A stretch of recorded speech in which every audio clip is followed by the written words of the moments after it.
Hey YouTube, Sequence here with a review of the Power Ranger Super Megaforce Action Heroes Wave 5.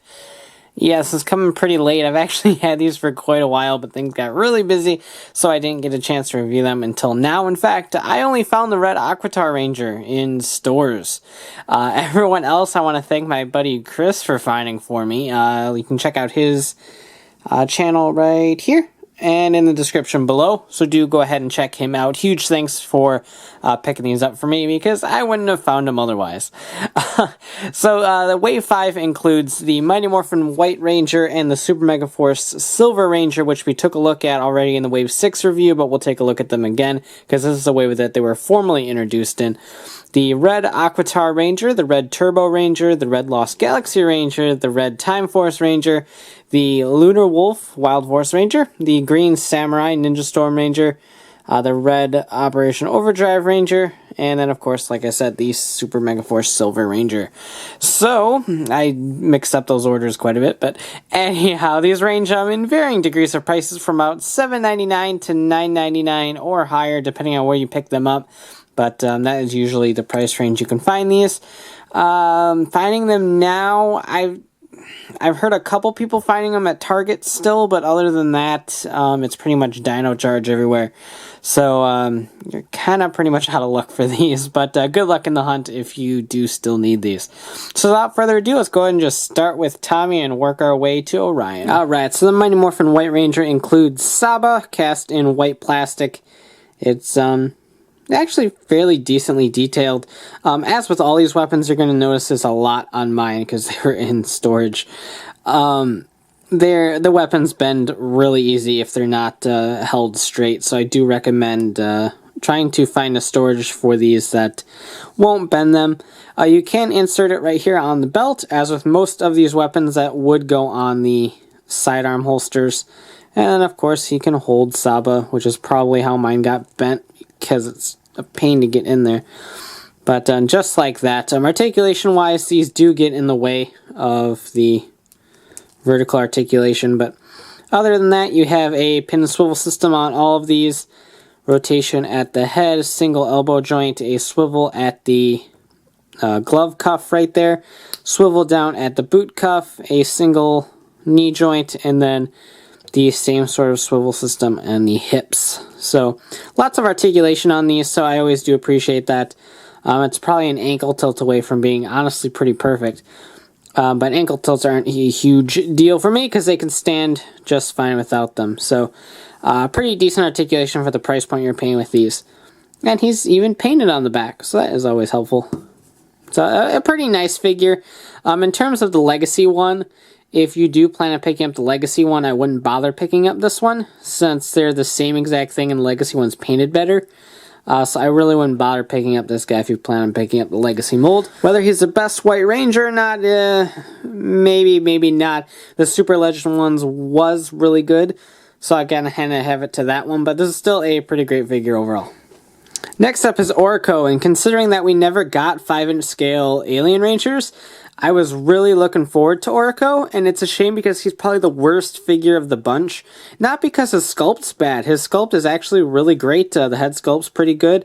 I think that chest logo might be a hair too big, but outside of that, it's actually a really solid looking figure, and I do appreciate it quite a bit. They even have the slot on the back for the sword weapon to attach in there, which also got horribly bent. But that is a nice touch as well, and then you have the blaster weapon right there that can peg in to the slot right down there. But the problem with the figure is that, and this isn't just mine, I've heard a lot of people have really bad Orcos. That is a lot of leg flop. Like, it's really hard to get a very solid pose with this guy because his hips just kind of give out. He's very easy to move, and he shouldn't be that easy to move. His arms are alright, but have a very similar problem. They hold a lot better than the legs do. So it's a real big shame because I really, really wanted to love this figure, but it's just got way too many QC problems for me to really be happy about. So I'm really hoping that they touch upon the Alien Rangers in the Legacy line, because I'd like a second go at this guy. That's hopefully better quality than this one. TJ or Tommy, however you want to look at it. The box says it's Tommy, but I think it's TJ. Isn't that bad. The black lines are very, very dark, and I think they're a little bit off-putting, to say the least, because they are just very present here, and they're not as present on the actual suits. That's probably my only gripe with the figure. The head sculpt's actually really nicely done. They did the car motif pretty darn well for the scale of figure. He does come with the turbo blaster right there, which is kind of way too big. And the turbo sword, which is a nice silver painted weapon, which is always nice. I do appreciate that. And the fact that this is cast in red plastic is cool too, since the gun itself was red. So that is a nice little attention to detail there. The sword does not have a place to holster into, but the suits on the show didn't have a holster for the swords. They just kind of appeared. But overall, it's a nice figure, but not the best representation of Turbo Red we've ever gotten. Like I said, the lines are just really off-putting to me. And now it's time to go galactic with Leo, who is actually a pretty good figure. That's not to say the ones released way back when were necessarily bad, but this one's a little bit less muscular and fits in scale with all the action heroes you've been collecting thus far. And he's actually not too bad. I think the stripes probably could have used to go up a little bit more. But other than that, they capture the look of the suit pretty well with the red stripe at the bottom, the stripes going all the way down to where they're supposed to go. They actually did a pretty solid job there. The boots and the gloves are, despite being accurate, look funny. I've never really enjoyed the Lost Galaxy suits all that much, but I do have to say they did a pretty good job at the figure. Head sculpt is not that bad. A little bit of paint splotches here or there, but in terms of sculpt, they did a pretty decent job on that. So again, I can't really complain all too much. The Quasar Saber is casted in white plastic and pretty nicely detailed, albeit a little bit bent, but that's my fault. And it's a shame that there isn't a condensed version to fit in the holster, since that's how the Quasar Sabers worked. But all you have to do is make sure that he is holding the Quasar Saber, and you don't have to worry about that detail anymore. So overall, a pretty nice overall figure. He's kind of bland from the back, but that's the suit's fault. So a nice figure for all you Lost Galaxy fans out there. Wave 5 seems to be a wave full of complaints as we move along to Wes. I love Wes. He's probably one of my favorite Red Rangers. His story is just really darn good to watch. And overall, at the core, this is a great figure. It's really solid. The joints are really tight on mine.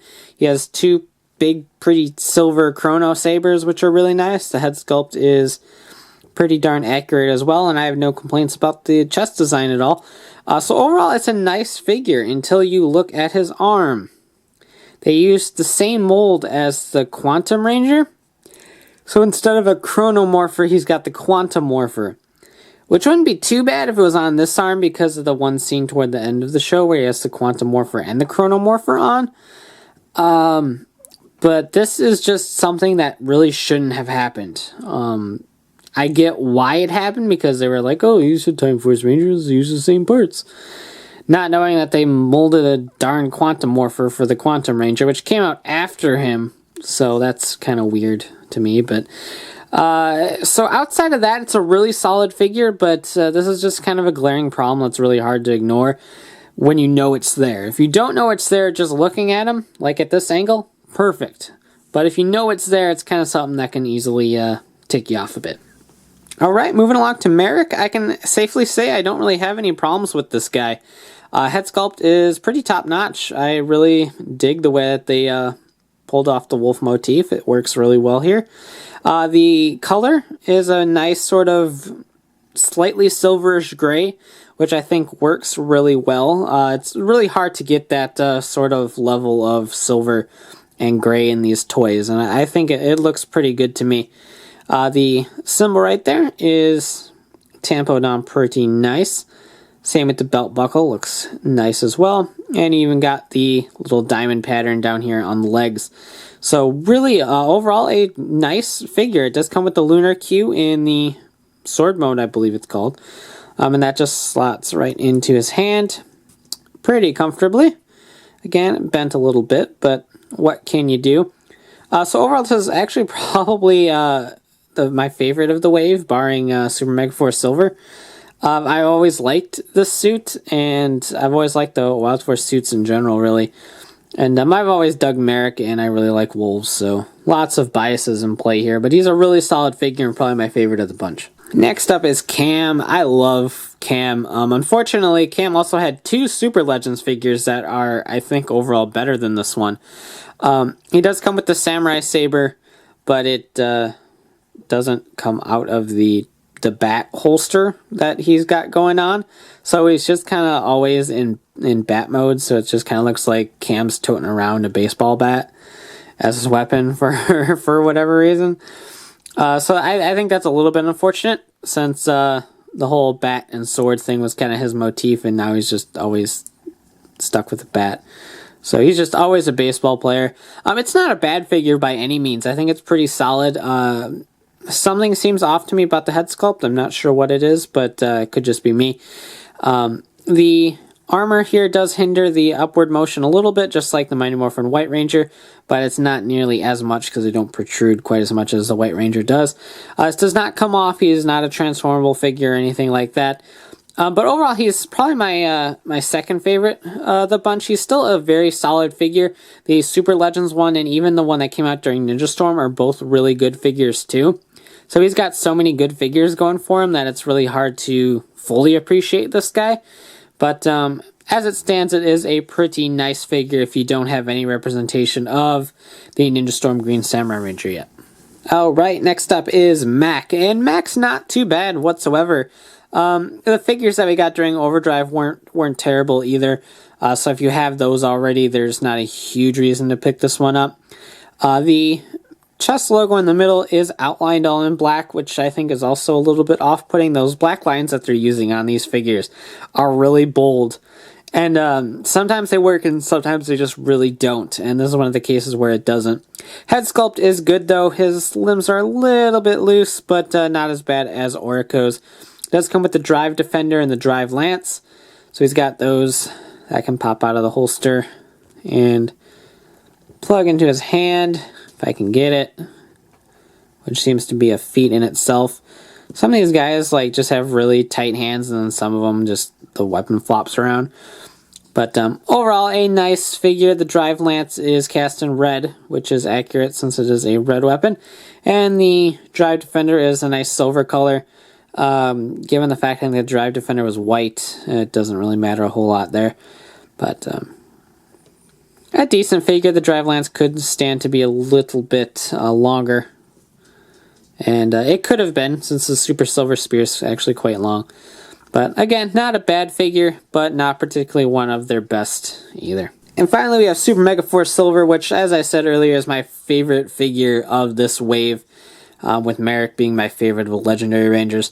It's just an overall nice figure. The Super Silver Spear is probably a little bit shorter than the prop in the show, but it's still a very nice size.